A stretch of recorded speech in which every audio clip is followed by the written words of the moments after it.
Hello and welcome to the Forgeborn Finishing School. I'm Casey Kidd and I'll be analyzing Forgeborn battles to help take your game to the next level. Welcome back. We have an action-packed episode today. I plan to quickly cover the GenCon timeline for those that are attending and then jump right into some faction pairing rankings. If you've wondered where Asperian stands in relation to Bizarak, Umbrak, or Oratek, this is the one for you. Now this is likely a highly debatable topic, so understand these rankings are heavily influenced by my correct opinion. Jokes aside, there are a lot of strategies you can use within the faction pairings.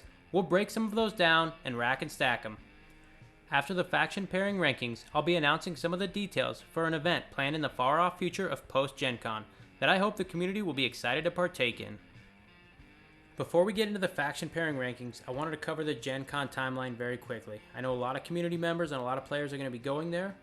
So the World Championships is going to start on Thursday at 10 a.m. This is a gold level event that requires you to have a silver deck to enter. So both halves of your deck have to be silver. The tournament is going to be in Hall B and it's going to last roughly 7 hours. So it goes until 5 p.m. It's a $50 entry and the prizes have been announced on Solforge Fusion's website. The second day of the World Championships is going to be starting Friday at 10 a.m. and the top cut's gonna play. You don't have to buy a ticket for this one if you made the top cut.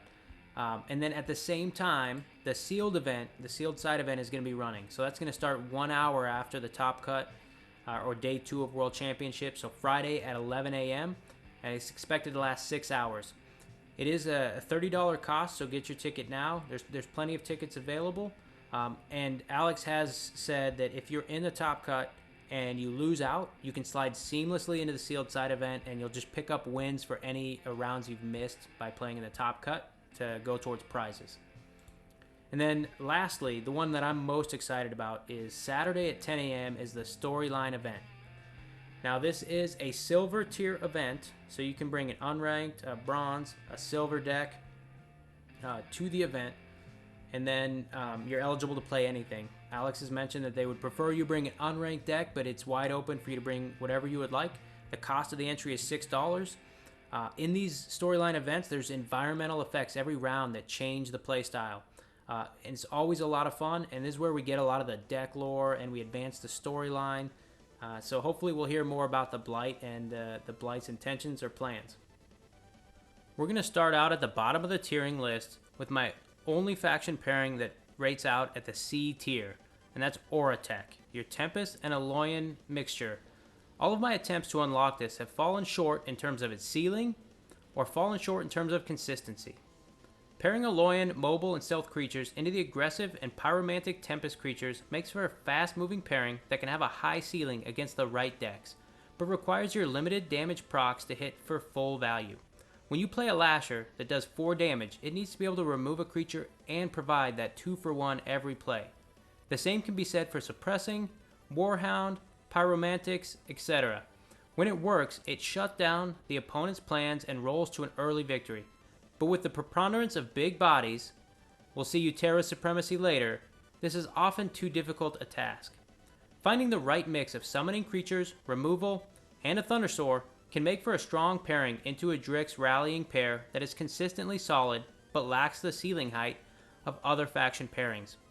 Lastly, and probably the best in terms of ceiling with potential consistency issues, is the Mage pairing.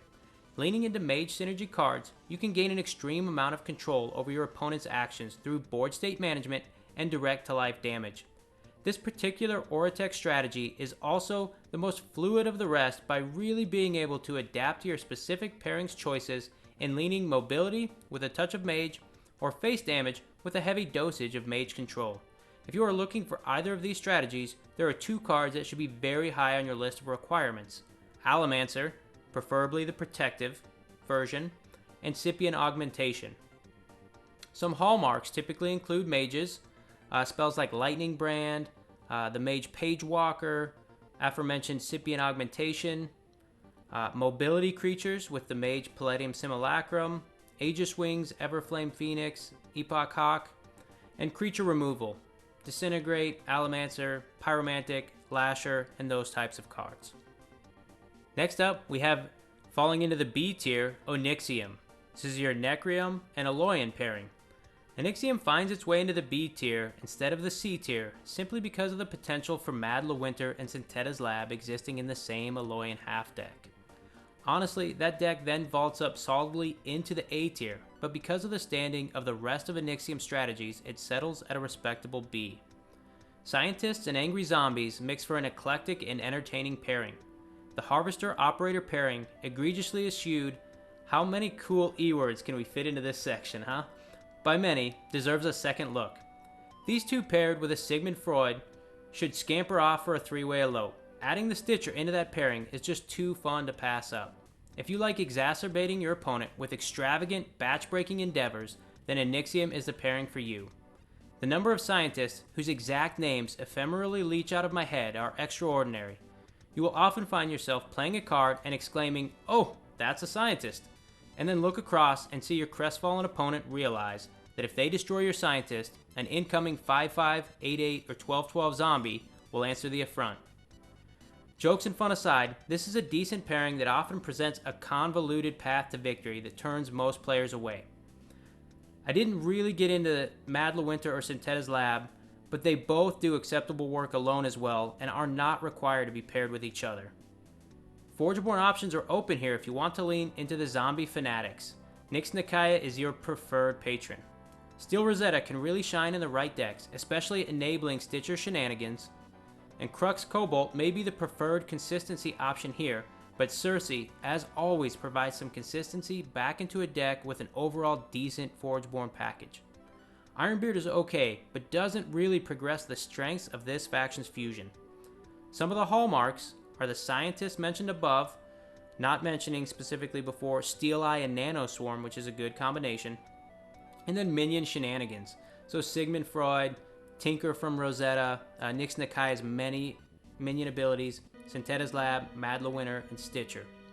And then a heavy dosage of control with suppressing, stabilizing, Sonic Burst, Redact, Isolate, and your host of Necrium removal. Scourge, Hydra, Broodfang, Necrium has a lot of spells that do those sorts of things as well.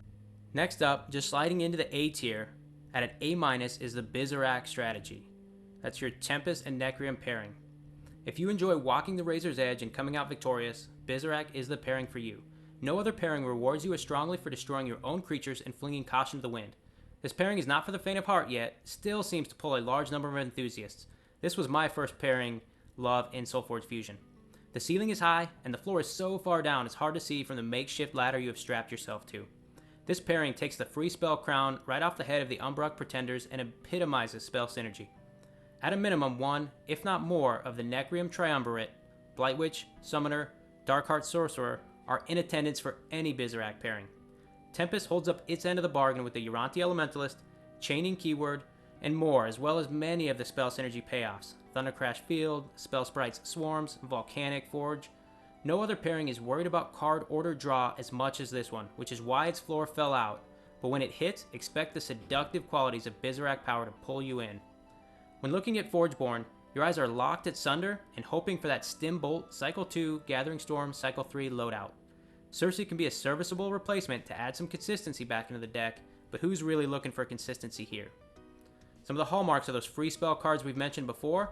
Some of the ones we didn't mention were Warbringer's Ritual, Spite Maiden, Herald of Fury, and then a lot of the spell payoff cards, Volcanic, Spell Knight, Invocus, Cersei's Call. One thing that didn't make a showing here is the Nova Elementalist from the Battle for Whitefang Pass set in Tempest. It is such a dynamic and powerful card that I've decided to split that from the rest of the Bizarak strategy, and it deserves its own place in the ranking structure, and we'll get to that later. Next up, we have two faction pairings sitting at a respectable A and lined up with each other. First, we're going to go over the Umbrook strategy, and that's with your Tempest and Uteran factions. Tempest doubles down on Utera's size by putting an emphasis on buffing creature stats and clearing the lanes straight to your opponent's face. No other pairing implements the keywords breakthrough as devastatingly as this. If you want to win the game before Cycle 3, this is your best strategy. These two factions also synergize in an unexpected way, counterintuitive to some players' thought process. Free spells. The Uteran spell package is often underestimated simply because its creatures do the talking for it. But its spells often generate creatures as well. Dendrify, Summoning Council, Lycian Rain, Patriarch's Binding. So by pairing a Uteran Reveler into a Uranti Elemist or Chaining Half, you can play a surprising number of free cards per cycle. Tempest and Uteran spells merge at 1 point, the previously mentioned creature buffing plays. There are a lot of intricacies to this playstyle, but it can often boil down to playing big bodies and burning your opponent's threats off the board. All Forgeborn options have a lot of potential depending on which way you lean. Spell slinging and burn it down, Sunder is your girl. Spell slinging and buff one individual, Oros leads the way. Board-wide buffs and creature dominance, Nova's got you covered. Really going aggressive and looking for the unseen haymaker, then Korok is ready. Some of the hallmarks are Thundersoar is a particularly powerful card that can be used to great effect.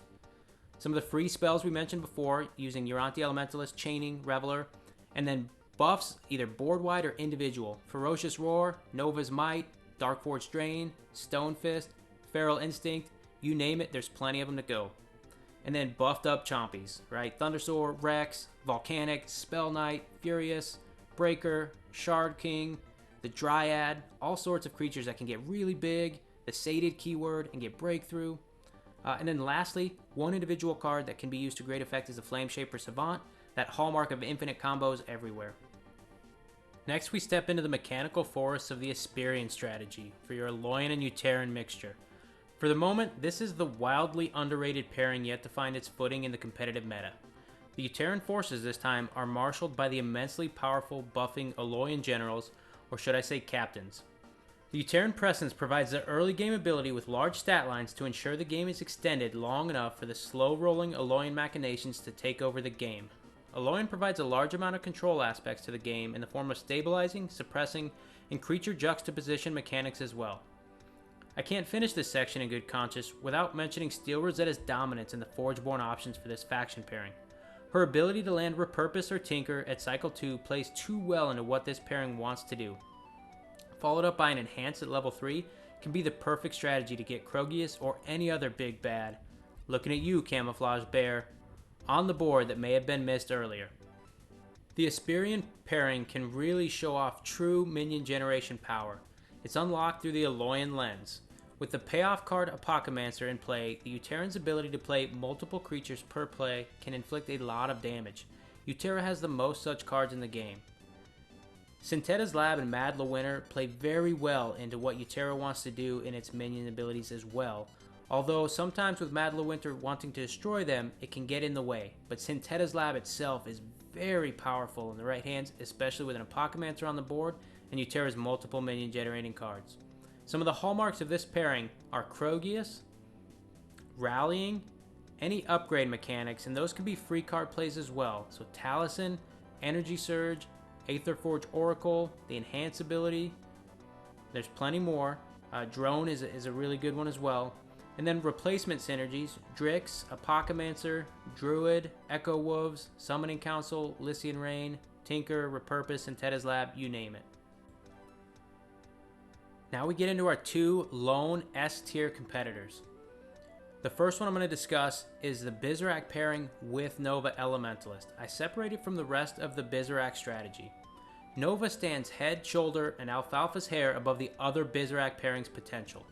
Nova's pairing with Darkheart Sorcerer is the darkness, or light, rising to meet Dizzian's dominance. But there is a catch.